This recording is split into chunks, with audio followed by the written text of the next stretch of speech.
Sometimes, the smallest choices become the biggest moments of our lives. Why do we remember some strangers forever, even when we forget their names?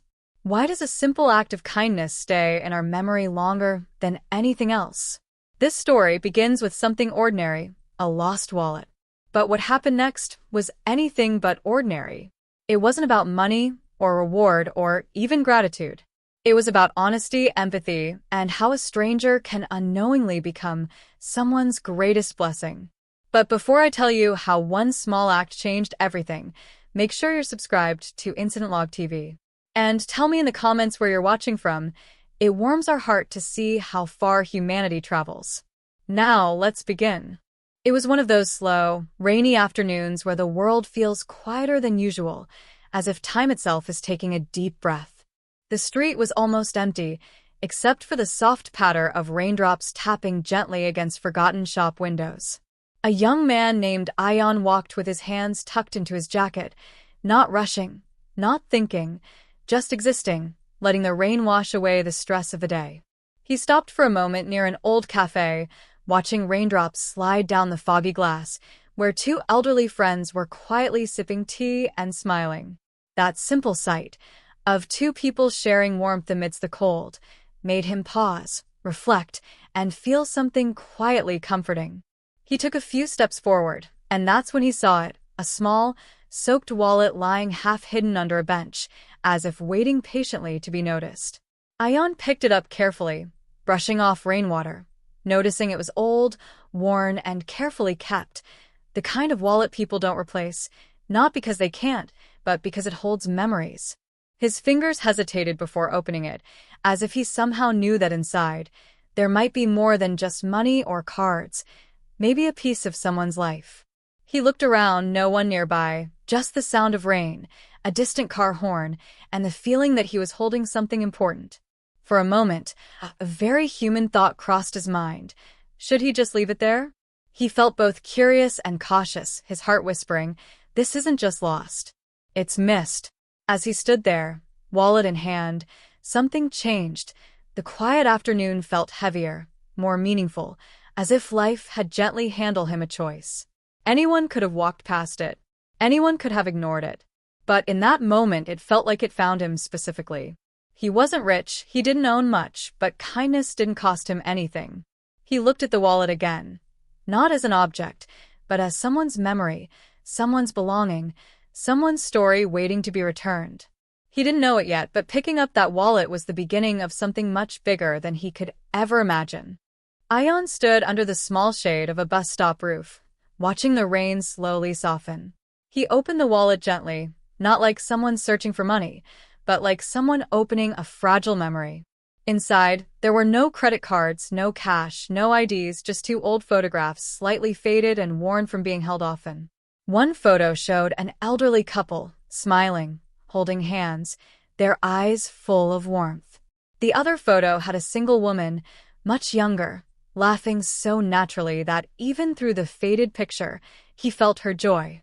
There was a name written at the back of one photo. To Abdul, forever in kindness. No address, no phone number, no clue except that name.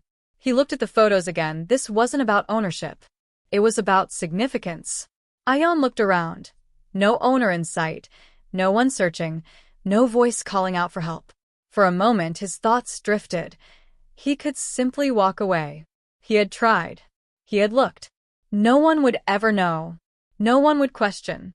But his heart felt heavy. Something quiet inside him whispered, "What if this photo is all someone has left?" He imagined an old man searching drawers, walking streets, hoping someone kind found it instead of someone careless. He remembered his grandmother once saying, "Sometimes, a thing holds a person's whole memory." And in that moment, he didn't feel like just a finder. He felt responsible. He looked back at the wet pavement, then at the photos, one of youth, one of companionship, both full of life, both full of meaning.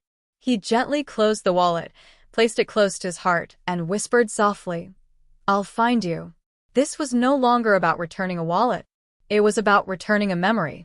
Not for reward, not for praise, but because some things belong where they are loved.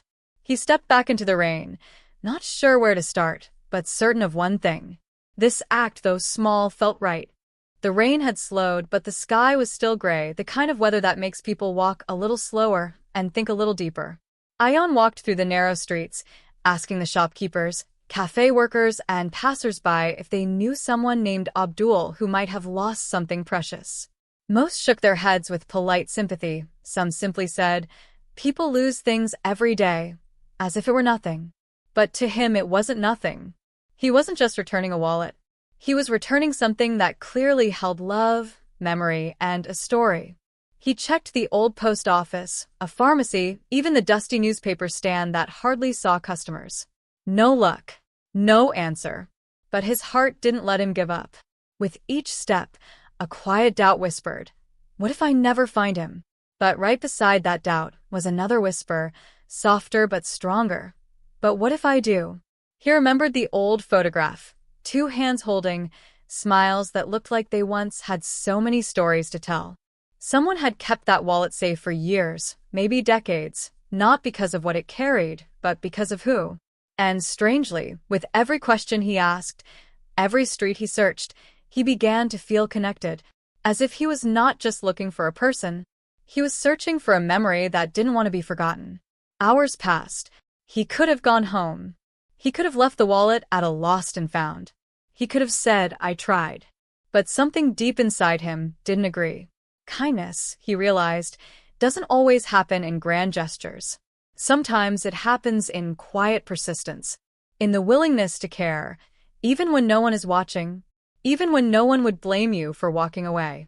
Just as he thought about stopping, a florist pointed toward an old lane and said, "Try the last house. That's where old Abdul lives." The lane felt different, quieter, older, almost untouched by time. As Ion walked, he noticed the houses weren't like the others. Their walls carried stories, not paint. At the very end stood a small, weathered house with an aging wooden door, wind chimes that sang softly with every breeze, and potted plants carefully arranged as if someone tended to them with love, not just habit. It felt like a home built not with money, but with memories. He hesitated before knocking, feeling strangely nervous, like he wasn't just returning a wallet, but stepping into someone's life. For a deep moment he wondered, what if this small act touched something much deeper than he expected? The door opened slowly. An elderly man stood there, frail, but gracious, his eyes tired yet kind, like someone who had spent a long time waiting, but didn't know what for. Ion gently held out the wallet and said softly, "Are you Abdul?" The old man's hands trembled, not from age, but from something much deeper. His eyes didn't go to the money, nor to the wallet itself. They went straight to the small, worn photographs inside. He didn't speak. He just held the wallet against his chest, closing his eyes, as if breathing in a memory. He didn't thank him immediately. Instead, he said something much softer. "I thought I lost her again." No explanation. No details. But somehow, those 6 words held a lifetime of love, loss, and memory. Ion didn't fully understand yet, but he felt it. So when the old man whispered, "Would you stay for a cup of tea?" he didn't see it as just tea. He felt it was an invitation into a story, a heart, someone once loved deeply and perhaps still did. Inside the house, everything felt calm, almost too calm. There were no loud colors, no big decorations, just faded photographs, old books, and quiet corners that looked like they remembered better days. The old man placed the wallet on the table gently, not like someone putting down an object, but like someone placing something precious back where it belonged. He didn't rush. He didn't speak. He just looked at the photograph, a woman smiling beautifully, her eyes full of warmth, as though she might walk in at any moment. And when tears started rolling down his cheeks, they were silent, not from weakness, but from memory. With a trembling voice, he finally spoke.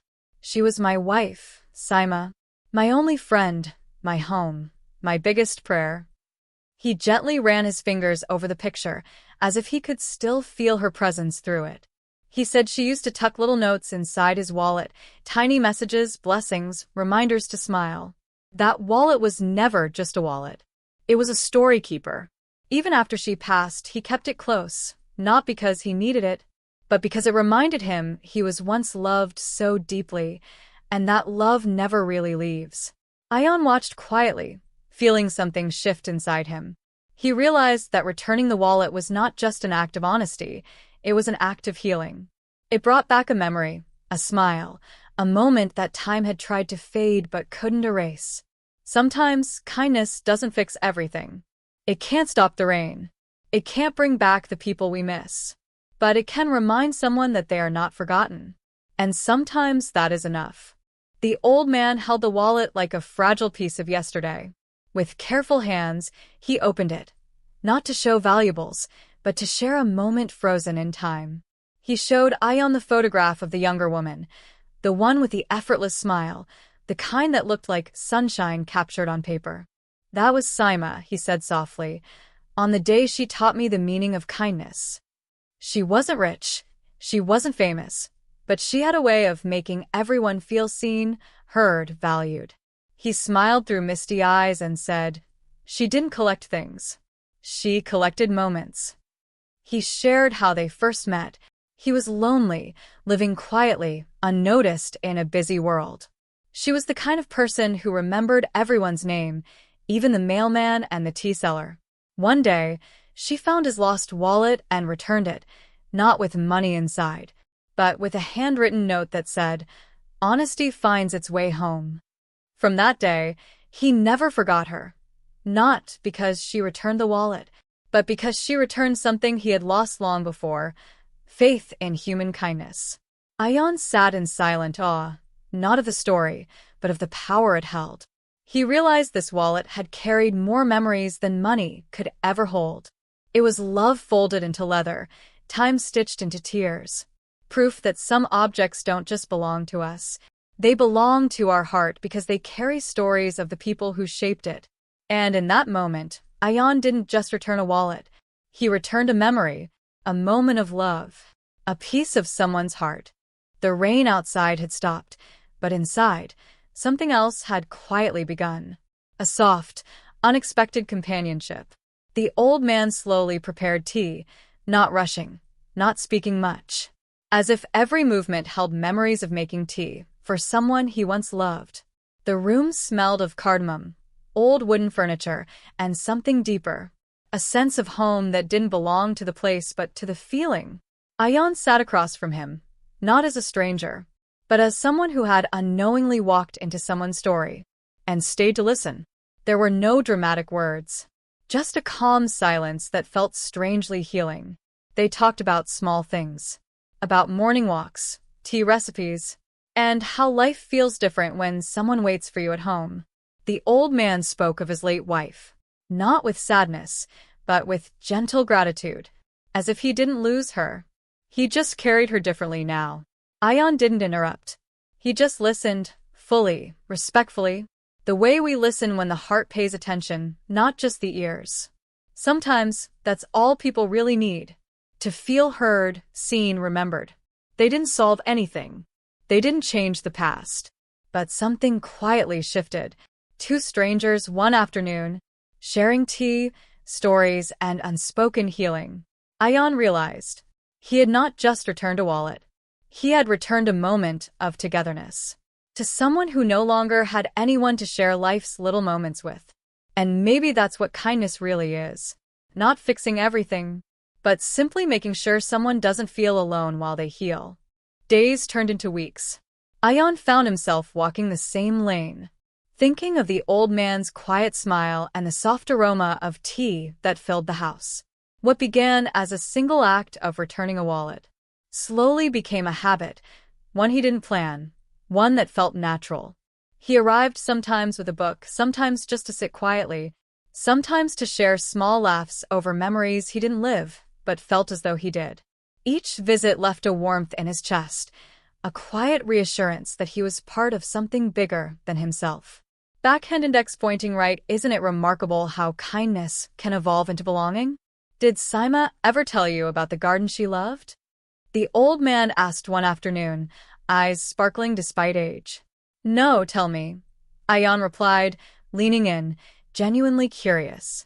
And then stories flowed, about flowers that grew out of season, about sunsets watched hand in hand, about laughter echoing in empty rooms. The old man's face softened with each memory. Ion felt something tender awaken in him, a sense that life isn't only measured by milestones, but by quiet, shared human moments. And every time he left, the old man waved slowly, as if saying, "You came. You stayed. That's enough." Ion realized that kindness doesn't always end with a first act. Sometimes it grows, layer by layer, like gentle rain nurturing soil. He had not just returned a wallet. He had opened a door to companionship, to laughter in quiet afternoons, to human connection that transcends age, time, and circumstance. The old man's house became more than a house. It became a place where hearts met and memories lingered warmly in the present. And Ion learned that kindness, when practiced patiently, can create relationships that feel like family, even when strangers once stood at the door.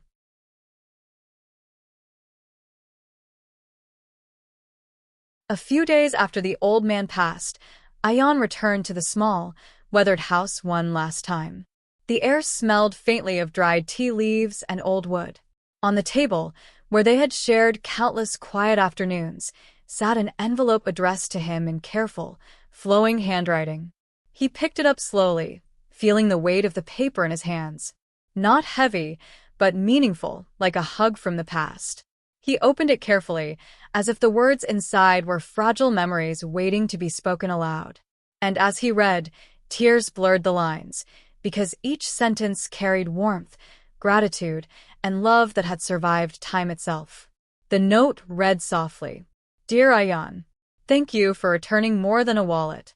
You returned a piece of my life, my memories, and my heart. Kindness is never forgotten, and neither are those who give it freely. Remember this. Every small act of care echoes far beyond what you see. May your heart always find ways to be generous." Ion held the paper close, feeling the old man's voice whispering through it. It was a reminder that sometimes the smallest gestures, unseen, uncelebrated, leave the deepest marks. He sat quietly for a long time, savoring the gift of trust, memory, and humanity that had been. Ion folded the letter carefully and placed it back on the table, knowing that the old man's life and legacy would live in his heart forever. He realized that one simple decision to return a lost wallet had sparked months of connection, healing, and profound human understanding. Kindness, he understood, is a quiet revolution. It doesn't need fanfare or applause. It only needs a heart willing to act.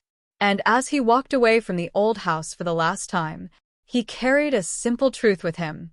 We don't remember people by what they owned, but we never forget how they made us feel.